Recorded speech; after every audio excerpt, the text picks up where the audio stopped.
Okay, good morning, everybody. The floor session today is sure going to be busy. We're honoring our hometown heroes and especially their acts of courage.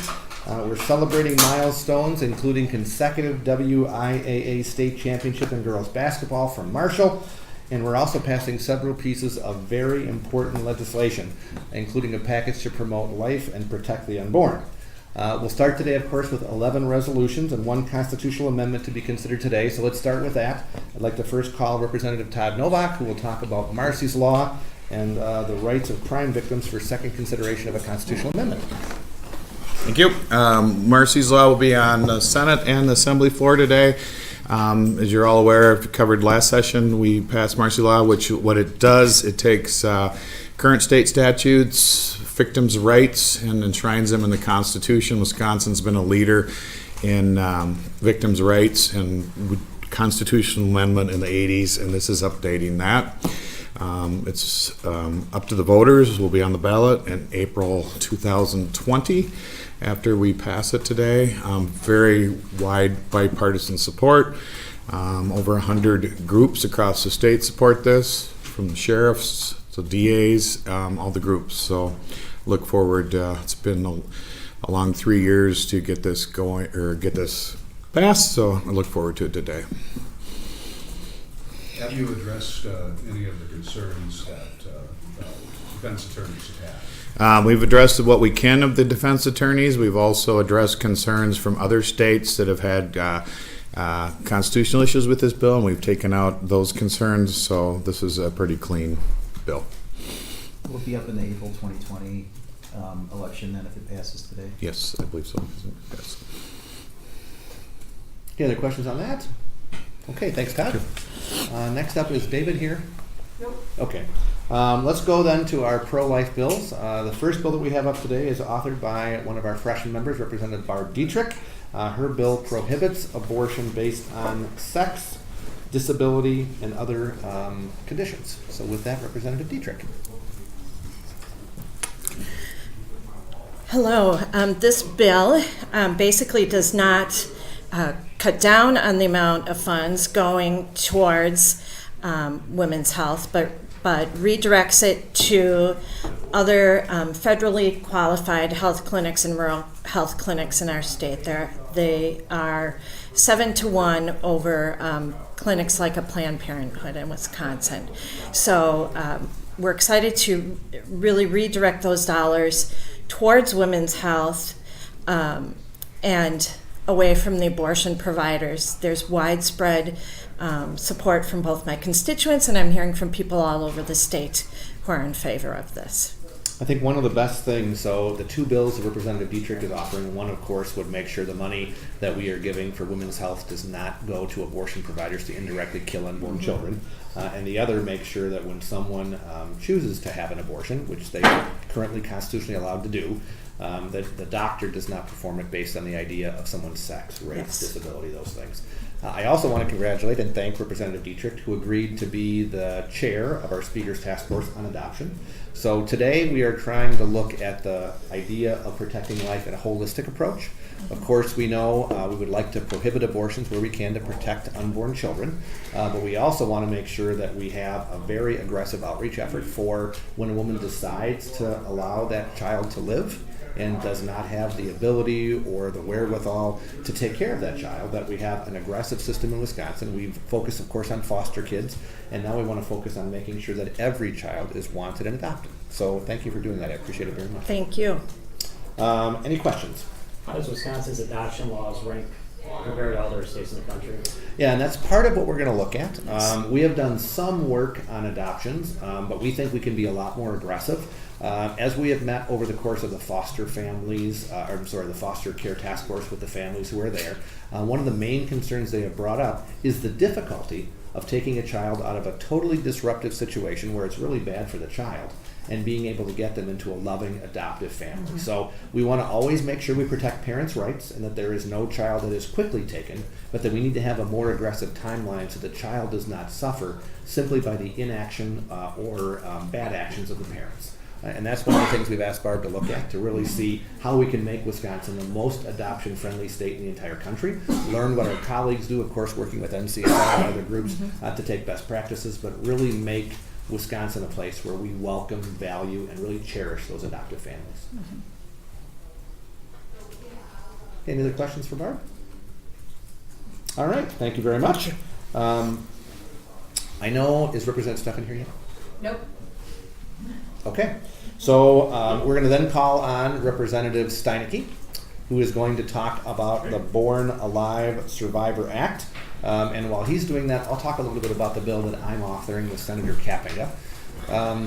As I said in my testimony during the course of the hearings on these pro-life bills, I thought one of the areas that we'd be able to find bipartisan support is on transparency and allowing to make sure that everyone understands exactly what's happening inside the world of abortion today. We know that a state like Minnesota, no conservative bastion, has requirements on the books to make sure that things are reported so we know the statistics of what happens with those unborn children as they are aborted, what their sex is, what the background is, how they went to this situation. So we thought having that would be better, number one, for transparency.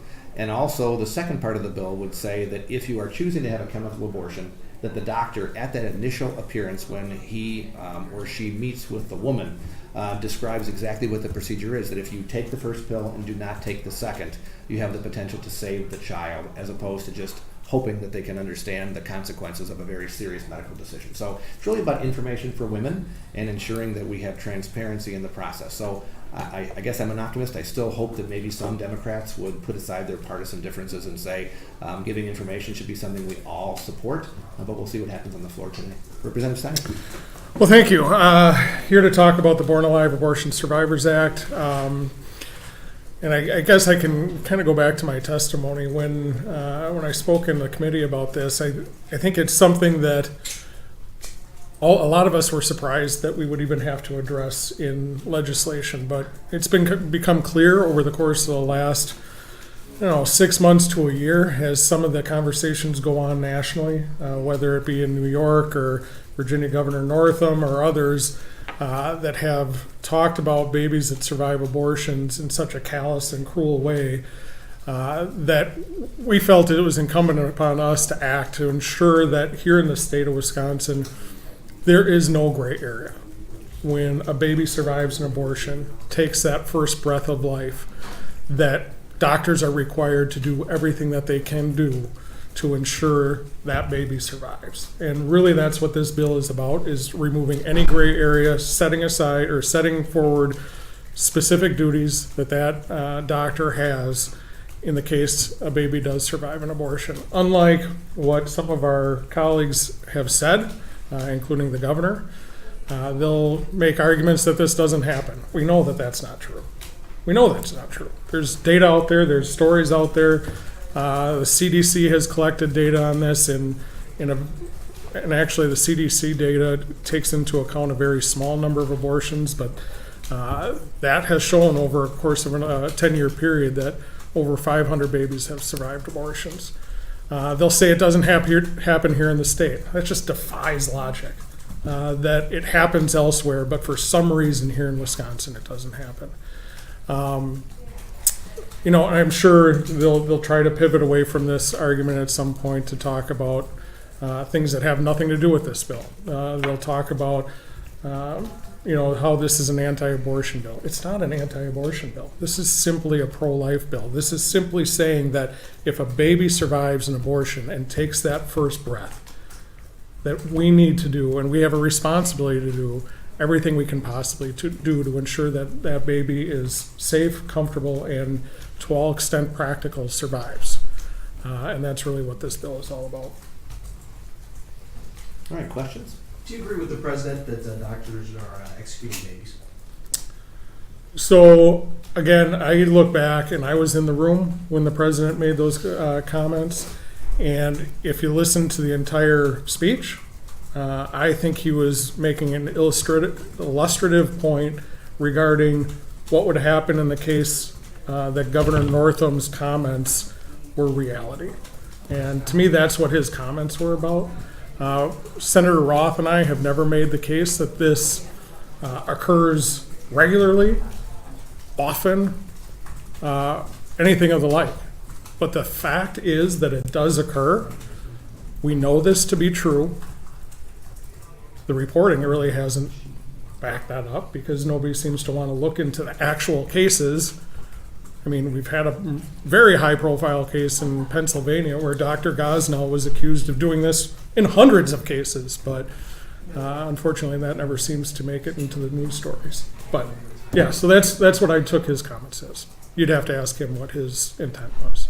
Is it executing a baby if the baby is born alive after an abortion and that procedure is continued, the abortion procedure is continued? Is that not infanticide? Absolutely. And that's what this bill seeks to clarify.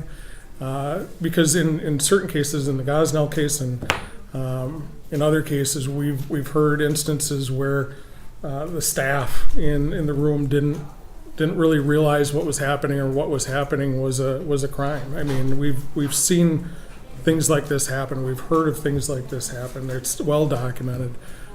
So it's just something we simply want to, in this state, make sure everybody understands that if that baby takes a breath, that it has to be cared for, and you have to try to save that baby, and not doing so, neglecting that child, or worse, taking affirmative steps to end that child's life after it takes a breath, that is a crime, and that is something that's going to be punished to the full extent of the law here in the state. Given what's already in law and given that the state has a 20-week abortion ban, is there anything that providers are doing currently in the state of Wisconsin that this bill would affect or ban?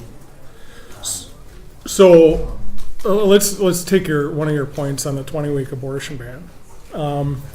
We're assuming that 20-week, I mean, in your question, it kind of assumes that this 20-week abortion ban will always be in place.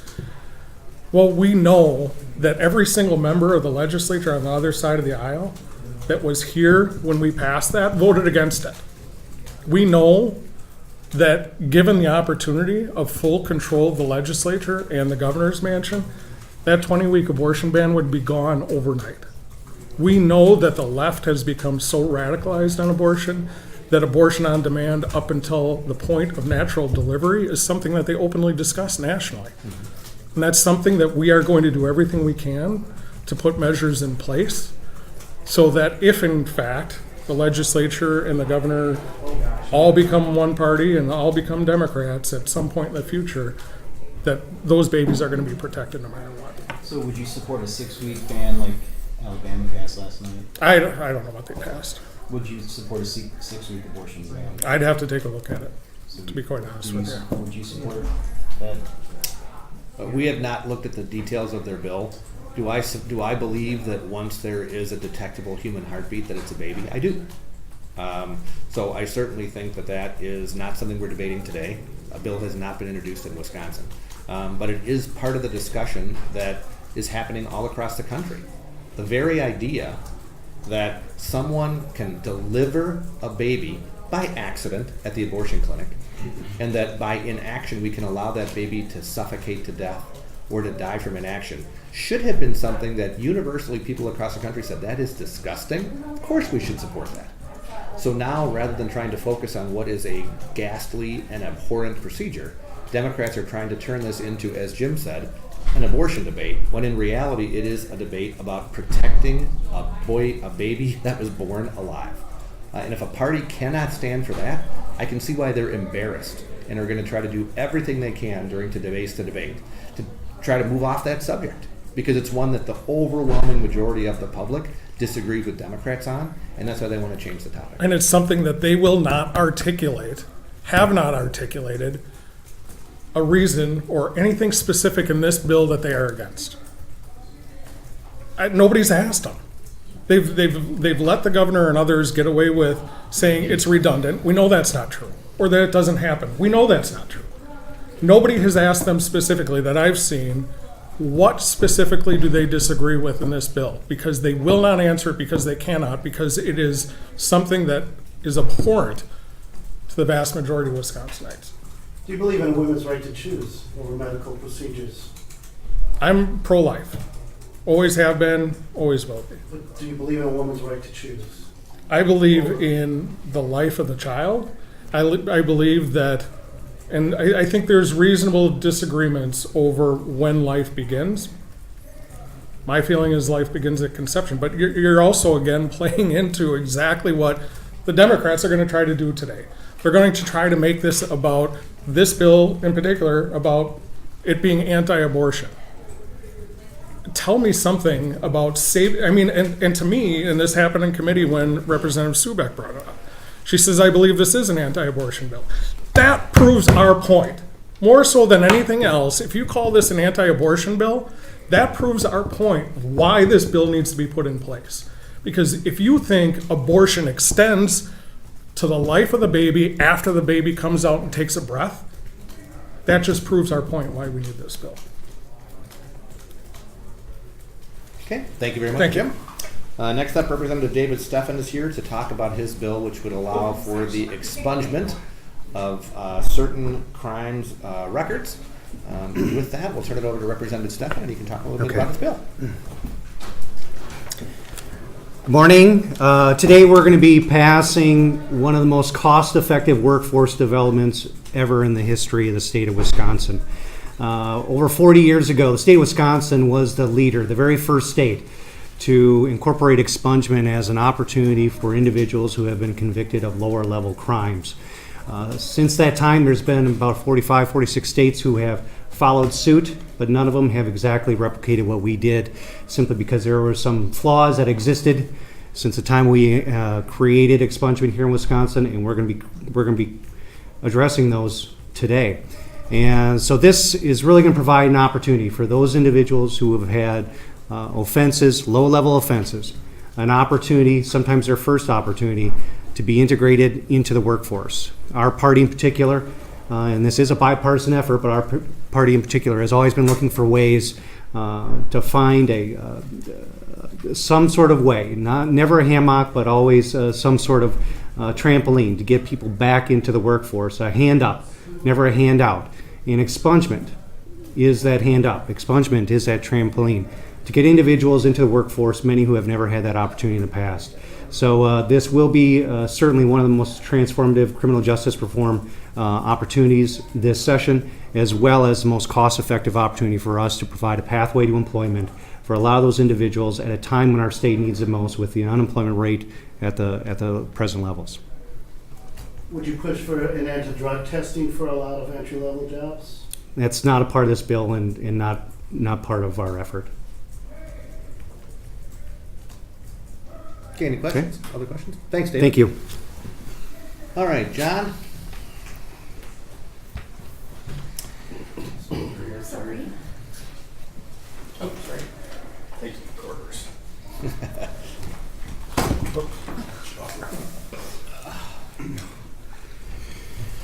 Hello. All right, so we just wanted to answer a few questions on other topics. We obviously have a busy session today. You should be done by early evening. I know a lot of our members, both Democrat and Republican, want to go to the Wisconsin Women in Government Gala tonight. So I think our scheduled end time is 6 o'clock. We should be finished by then. Are you anticipating that there's going to be consensus between both chambers on transportation funding in this budget session? Yeah, I mean, I That's our actually goal, feel yes. very good. I think that the two chambers will have a budget that passes prior to the end of June under the traditional timeline. We have had really good discussions with our colleagues in the state Senate on a whole host of issues. I want to give credit to the chairman and also to the members of the finance committee that they were able to remove many of the items that we found most objectionable from Governor Evers' budget on the very first day. We're not going to expand welfare. We're not raising taxes. So I believe that at the end of the day, we will add some things, and we've continued to support. I saw yesterday you added some of the items that Governor Evers wanted. So we are finding consensus where we can. And I know that if we can find consensus with Governor Evers on topics, I have no doubt we'll find consensus with our Republican Agreed. colleagues. In order to have it done in both houses by the end of June, you have to have it out of joint finance by the end of May. Is it still your goal? Do you still expect to have it out of joint finance by the end of May? That's the goal. it's always about doing it right, not doing it fast. But I do believe it's still possible to get the budget to the governor's desk before the end of June. That will be our task over the next several weeks. I think, you've seen. While yesterday went pretty quickly, there were a lot of items that were on the agenda yesterday. First couple of hearings, that's the way they've been. Tomorrow, the same. Yet from a heavy lifting, from an issue standpoint, we haven't got to the tough stuff yet. But you'll begin to see that, I believe, next week, us taking on some of the bigger issue areas for the state budget. Do you think you can hit a end of May deadline if Democrats continue to, as it was expressed yesterday, relitigate every one of the 131 items withdrawn? Well, as you might have saw, I've been doing this. This is my fourth budget as the co-chair, fifth having served under Speaker Vos. I don't remember ever having the ruling of the chair challenged, but that was yesterday. But that's a one-time opportunity. You can't continue to challenge a ruling that we've already made and we've already been decided. So I'm hoping that our Democrat colleagues will follow that process. But if they do not, the chair will still continue to rule those motions out of order. Have you met with the governor recently, and is there any progress toward any kind of a budget deal or any kind of agreement with him that you would be able to sign the budget that you passed? Is that for both of us? I have not met with the governor since January. We have had several meetings that I was prepared to go to that got canceled by the governor. So my hope is that next week, my understanding is we have another meeting scheduled. I hope that we'll be able to meet. I know that since the 1931 session, when we kind of began the budget process we currently utilized, no governor has ever vetoed an entire budget. And you might ask why. It's because they have the most powerful line item veto in the entire country. So I am optimistic that as the chairman and the members continue to add good things in it, we supported Governor Evers. He will look and see that we are not ever going to raise the income or the sales tax as he has proposed, and we are not going to expand welfare. So if the discussion is how do we allocate the resources that are already generated, most we've had in decades, with one of the best economies that we've had. We have new revenue estimates coming out this week, which optimistically will show that we have even more to be able to invest. If he wants to sit and discuss those topics, I am happy to do so. But if it's going to be a repeated discussion of things that we are never going to support, I hope you would rethink that strategy. Last Friday, the Legislative Audit Bureau came out with a pretty critical report on weed spending and the lack of accountability in keeping track of loans, millions of dollars, also being on Wisconsin taxpayer money being spent on creating jobs in other states. How do you respond to this apparent lack of oversight on Wisconsin taxpayer money? Are Republicans going to demand more accountability or make any changes in how WEDC operates going forward? I guess I would challenge that statement that there's a lack of accountability. The fact that there actually was an audit is accountable. The fact that they have been probably the most scrutinized agency in state government's history, I think shows that there's accountability, and that every time there has been an audit, not only the leadership of WEDC, but in some cases the legislature has taken steps to assure continued transparency and accountability, and we will continue to do that. What steps in particular? Well, if you read the audit, you will see that they actually took the previous audit, and WEDC has implemented many of those reforms that were requested. Some of the things that are out there are based on contracts that were signed prior to the audit. So I think WEDC is continuing to show that they are a good investment for taxpayers. They are creating jobs in every single district in the state, from the poorest in southern Wisconsin to the wealthiest in the suburbs, right? So that's one good thing. Number two, they are following the audit, and I think that the leadership of WEDC takes their fiscal responsibility very seriously, and I have confidence that Mark Hogan will continue to do that. Quick question back to yesterday's, going back on some of these items, Democrats wanting to talk about them. Lead pipe laterals in the city. What is never seemingly brought up when the Democrats talk about this is the Democrats have controlled the city of Milwaukee for 100 years, and that this has not been a priority. What do you say to these questions from Democrats about Well, the state let me start funding. this. Start your recorders, because I'm about to say that the city of Madison did a great job over the course of the past dozen years getting rid of lead laterals on their own without a mandate from the state. So write that down. I just said Madison did something really, really good for their citizens, okay? So the very fact that Madison made that decision without a mandate, without the state of Wisconsin saying we have to pay for it, is a prime example of the legislation that we passed last session, which allows for local control to make those decisions where they have the ability to pay for up to half the cost of replacing private citizens' lead laterals. Remember, these are private property. These are not owned by the taxpayers. They're not owned by the water utility. They're owned by the homeowner. So Governor Evers' plan to say that if you've already replaced your lead laterals, we're going to let you pay for the people who didn't choose to do it yet. I like the option of allowing local governments to make that decision and not a one-size-fits-all equation from Wisconsin to say that places like Madison, you're going to pay for everybody else in the state that wasn't as thoughtful in making the decision as you were. And while I didn't take the opportunity to be as political as my Democrat colleagues yesterday, I would point out that there has been investigations based on mishandling of the lead pipe situation in Milwaukee. There have been scandals dealing with the potential cover-up of the information with dealing with lead pipes in Milwaukee. But to the speakers, so I didn't go down that route, even though I could have. But I think that the speaker's comment is completely accurate, and I also don't want to mislead the citizens of Milwaukee or any city throughout the state in that what was proposed was actually a real solution. First of all, it only would have solved, I believe, 9% of the problem within Milwaukee dealing with lead laterals. In addition to that, if you already have lead pipe, if you have lead pipes in your house, it doesn't solve that problem. So, I think one of the worst things we can do as a government is mislead the citizens to think that government's got the solution. All right, thanks, everyone. Okay, thank you.